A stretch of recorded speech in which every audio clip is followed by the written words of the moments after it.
Welcome back. If you never liked, subscribe, or followed our channel before, I ask that you do so. This way you can get the latest content as we drop it. Today on the show, we're going to talk about rebounders.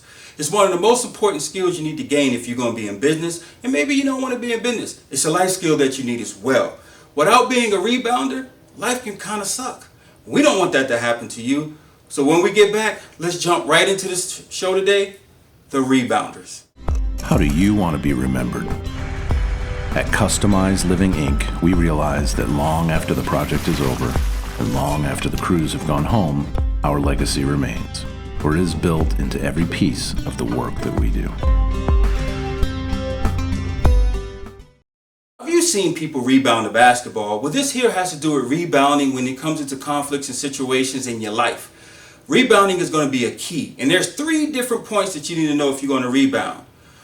I always like to get right into it because if you got things you need to do, so do I. So let's jump right into it. 3 points that's going to be important. 1 in rebound is going to be persistence. The element of persistence. We've all heard the cliche. We gain more skills, and the more time we do anything, the stronger we get at doing it. Some of the greatest musicians, the greatest authors, the greatest photographers, the greatest actors have spent thousands of hours building the persistence. Now, let's be very clear. Persistence doesn't mean at any given time you don't want to quit. Let me just tell you that right now.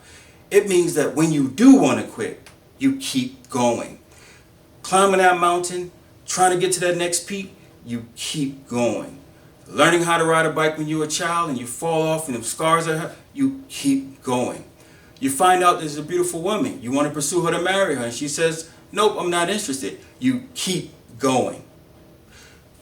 And at the same time, all of these skills allow you to be able to handle controversy, and then most importantly, handle the failures that take place when you are utilizing persistence to gain skills. Here's number 2.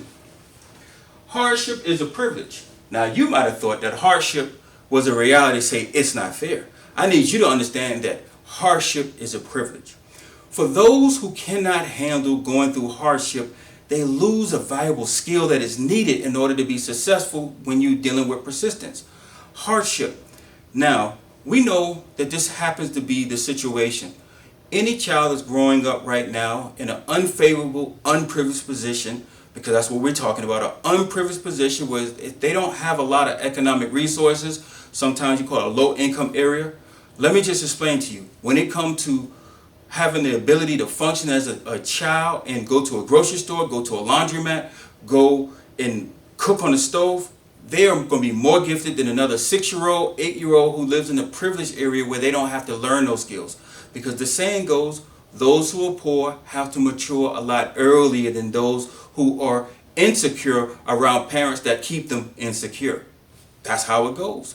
So look at every time that you run into a hardship is that you're gaining a privilege, because you'll be able to overcome a situation. You're like, oh man, I've been through this before. I know it's hard times. But hard times will make other people hang themselves. Hard times will make other people be terrified, crippled, freezing cold, when everyone else will go get a blanket. How? Because for most people, hardship is humiliating. But for people who went through hardship, they know it is what they give them the momentum to keep going. And number 3. How your passion can mislead you.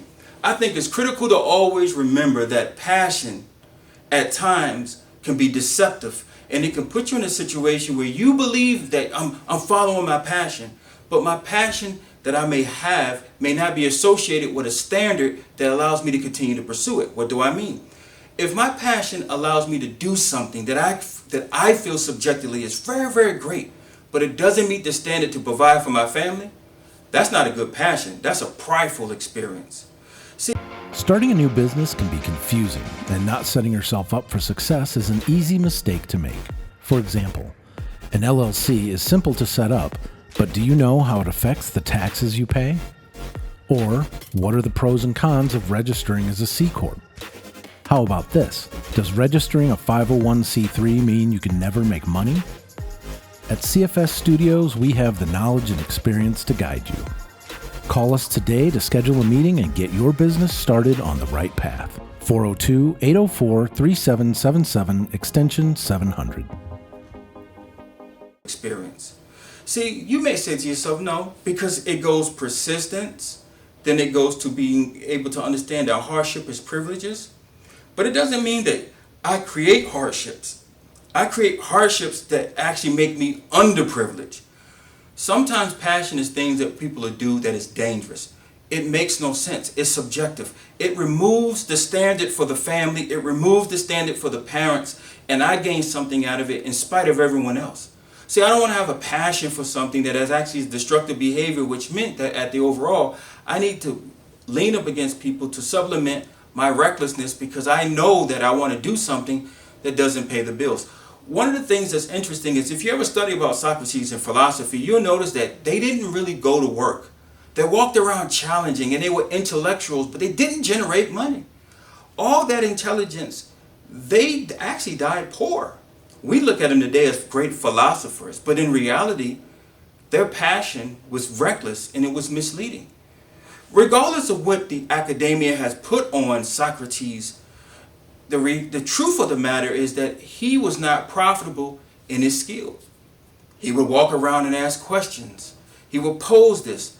And now we appreciate it when we look back on it. But regarding his family, there are a lot of the most intelligent people in the world don't generate money that can bless their family. They actually have a passion that misleads their family into recklessness and they die poor. Nikola Tesla, you've probably heard of his name before. One of the greatest inventors of all time. The government took all of his patterns once he died. They crashed the hotel room, snatched all his patterns, and to this day, some of his inventions were great, but he died poor. Now, how is this man so gifted? Because his passion. Sometimes passion can be so self-centered that it's not worth having a passion about. And if that's you today, I want to warn you. Look at all the people around you who was blessed by some of the gifts and talents you have and ask yourself, is my passion misleading? Until Wednesday, you guys have a wonderful day.